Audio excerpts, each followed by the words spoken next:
Русский знаешь, немножко да делать, чуть-чуть, да я понимаю по-русски, только не говорит, потому что я овчарка мırhav-hav.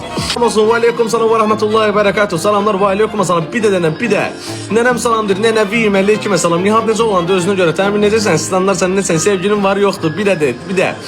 Qoz qoydum, quruzdayım dedim, axı quruza düşmayın, ondan sonra sigareti paçkalarsan, şütüsü sayın almar, sanata verir tərbiyəni, oğul da tində bucaqda evində tərbiyəli, qaqaş məhəllədə zayıl oğlan. Olsa nənəm fanındır.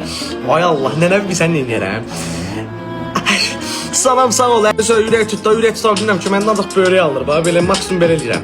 Sevgilim Zuharə heç vaxt olmayıb. Zarafat elə boşda neçə nəfər çatdırırsan? Çatdırıram da, acmışam. Bürcün nədir? Eşşək bürcəm. Sən nə bilirsən? Qoz qoydum. Bürcün nədir? Salamlar. Və aleyküm salam. Salam ataş aleyküm salam.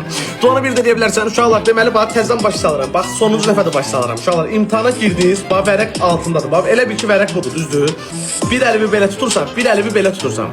Belə tutandan sonra birinci sağba solu baxırsan ki, insanlar var yoxsa yox. İnsanlar olan yerdə bunu eləmə, yoxsa sənə itələyəcəklər. Bax normal şəkildə içində yalanla bax bir əlim belə, bir əlim belə.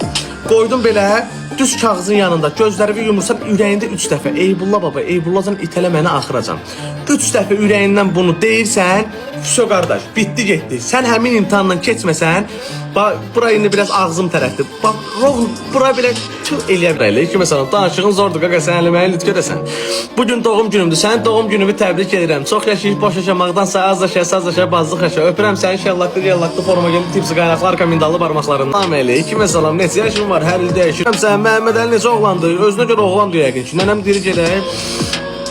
Elə şeylər eləmə. Getdim burada Azərbaycanlıyam. Allah haqqı mən də Azərbaycanlıyım. İnanırsan necəsən? Standart sən necəsən? Neçənciysən?